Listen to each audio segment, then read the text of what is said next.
Hi, welcome to our Year 7 Mathematics Practice exam. I'll be going through the questions in the exam and explaining how to do them. This session is for Part A, the short answer. So a lot of these are quick sort of mental maths tasks, but you can still show working out when needed. I'll start these first four questions on a new sheet because that one's already got handwriting on there. So with the first one, we've got 0.1 times 0.5. Now, when working with decimals and multiplying decimals, all we have to do is ignore the decimal. So if I write 0.1 with no decimal, I end up with 1. And then times, and if I write 0.5 with no decimal, I just have a 5. And 1 times 5 is just 5. So that was pretty easy. I could have done it mentally. But we're going to go back and do one more thing. Check to see how many decimal places in the question. So 5 has 1 decimal place and 1 has a decimal place. So that's a total of 2 decimal places in the question. And because there are 2 decimal places, that means I go to my answer 5. The decimal is just there, and I have to take it back 2 times. So it's like dividing by 100 with 2 zeros. So 1, 2. 0 goes in that empty space. So I end up with 0.05, and we just put a 0 at the beginning. So 0.05. So we can always try and do these ones mentally. Ignore the decimal, get your number, and then bring back the decimal place that many times. All right, but number 2, it's asking us something times something to give us 2.1. Now, I should have said in the question, you can't have 1 times 2.1. You can't use 1 because that's pretty straightforward.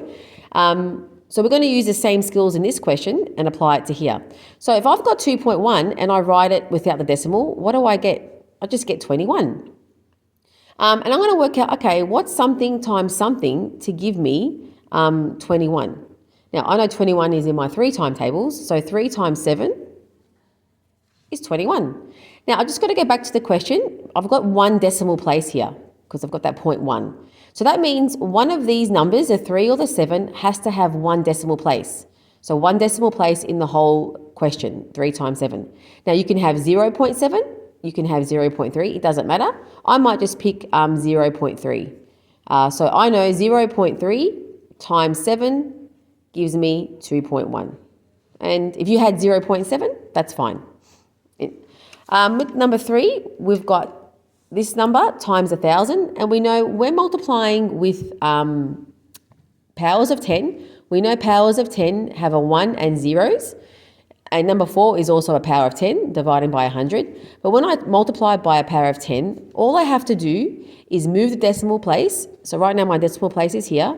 Move it, in this case, 3 times. So we count our 0. Now, because I'm multiplying, I'll just rewrite it so I have more space. Because I'm multiplying, my number is getting bigger. So it's going to be 1,000 times bigger. So we have to end up with a larger number. That means I have to move to the right.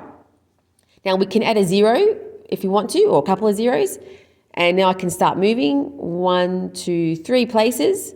So my new number, I'll just write the digits. So that decimal point is now gone.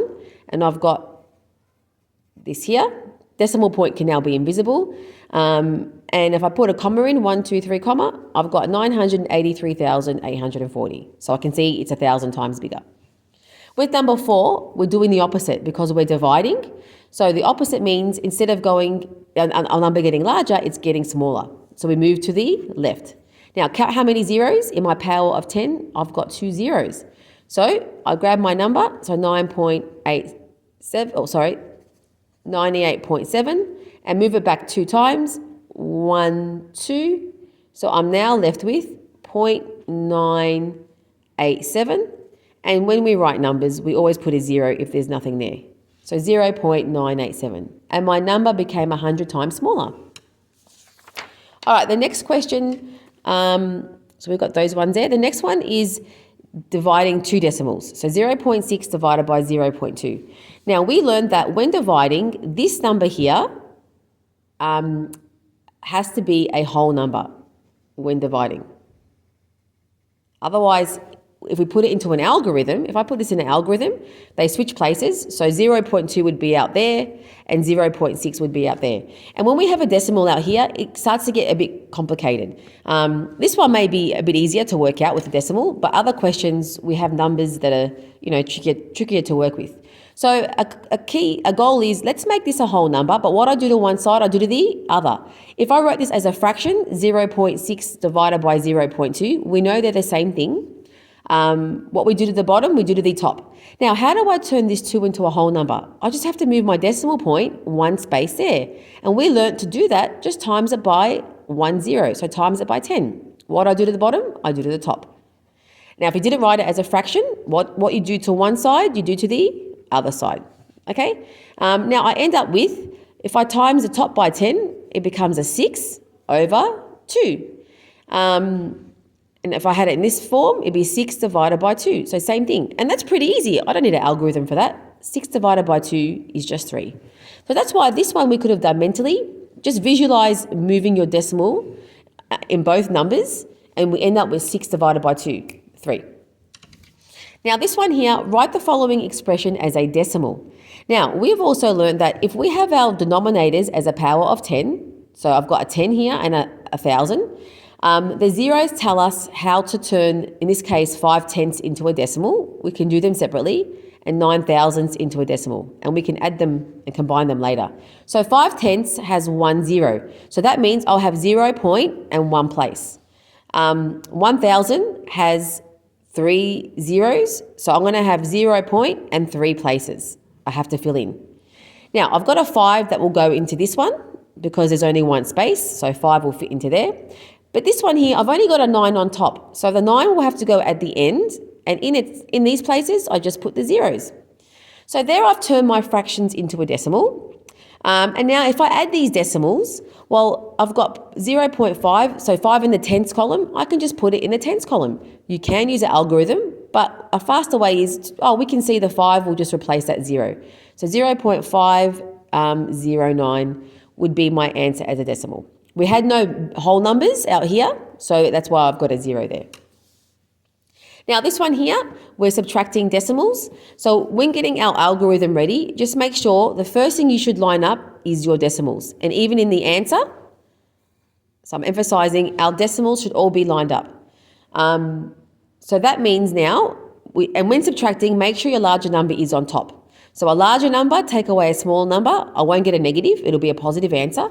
But whenever we do an algorithm with subtraction, we must have the larger number on top. So I'm going to write 15.092 on top, and then 2.7. Everything is lined up correctly. Now, if you want to, you can put zeros in any empty spaces, even on this side, if that helps. I'll just make this a bit longer. And now I can start subtracting. 2 take away 0, I can do that, that's 2. 9 take away 0, I can do that, that's 9. Now 0 take away 7, I can't do that. I can't write -7 down there. So that's where I'll borrow. You can cross the decimal. I'll borrow or take from the 5. So that becomes a 4. Just take 1, put it in front of that 0. I've got a 10. 10 take away 7 is 3. 4 take away 2 is 2. 1 take away 0 is 1.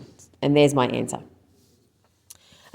Here, I've got so number 8, Jess divided a number by 100. So we've got a power of 10 and we're dividing. So 2 key things. And got 32.2. What was the number so what was the number? So what did she start with? So if I just write it here, 32.2, if she divided, she would have gone back that way. So the opposite of dividing is multiplication. So if I do the opposite, I can just times that by 100. We know the inverse of division is times, and that will take me to the original answer. So easy, two places, so we can put a 0 there. So move it 1, 2. So I end up with 3, 2, 2, 0. So if I put a comma in, that's 3,220 would have been her original number. And if I want to double check, if I divide this by 100, 1, 2, yep, I get this number here.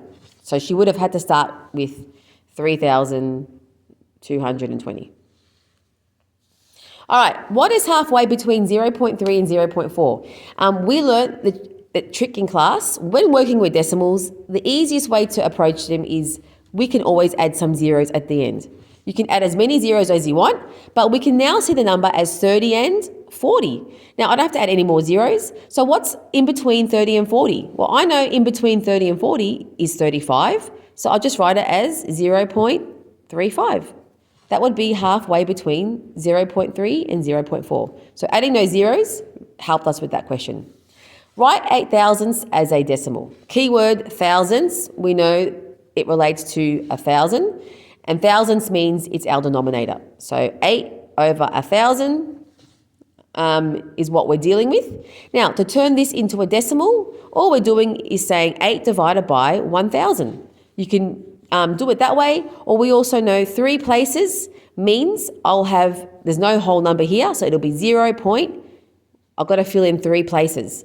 So 8 will be at the end, and the zeros go in there. So 0.008.